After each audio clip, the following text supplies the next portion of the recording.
Mula 2018 hanggang 2023, nanungkulang kagawad si Elmo ng Barangay Queen of Peace, Baguio City. Pero dahil may edad na siya, nagpa siya na itong wag nang tumakbo noong October 2023 Barangay SK election. May mga kabataan saan ang tatakbo. Kasi more effort sila. Not like na mga may edad na.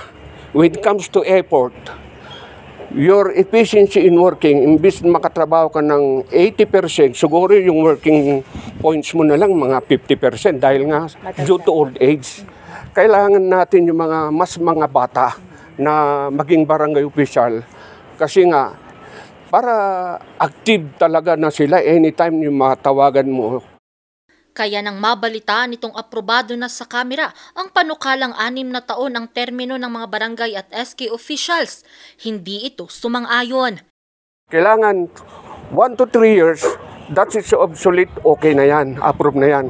Para sa ganun, makita natin from that year kung there is a achievement na mapapakita sa barangay na maayos. Kasi yun ang hindi maganda yung 6 years.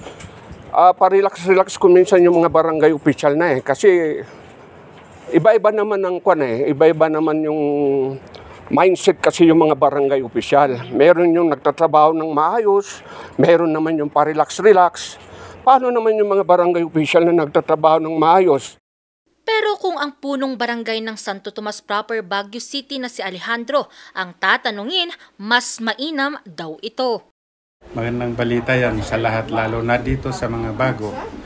Kasi yung 2 years talaga hindi kasya kung anong inumpisahan nila. Kasi dito sa Baguio halos half ang mga bago. So isa ako doon. Siyempre hindi namin matatapos talaga yung inumpisahan namin. Unang-una pinagpatuloy namin yung programa ng past administration. Tapos saka na tayo nag-implement. Kahapon June 9, inaprubahan na ng Kongreso sa ikatlo at huling pagbasa ang House Bill No. 11287 na layong gawing 6 na taon ang termino ng barangay at SK officials. Kung magkataon, sa darating na Mayo 2029 pa ang pagtatapos ng termino ng mga nakaupong barangay at SK officials. Bagamat nakalusot ito sa Kamara, tutol naman dito ang ilan. Pag 6 years kasi parang mas maganda pag 3 years lang para maiba naman parang yung programa ng barangay parang maiba yung decision ng mga nakaupo. Kasi pag 6 years parang masyadong mahaba. Lalo na yung sa basura. Ganun at ganun pa rin kahit na noong pang past administration parang walang pagbabago. Kaya sana yun yung number 1 na masolusyonan din. Dapat 3 years lang talaga. Hindi dapat 6 years.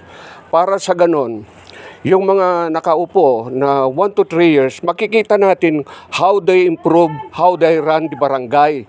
Kung tama nga yung ginagawa nila.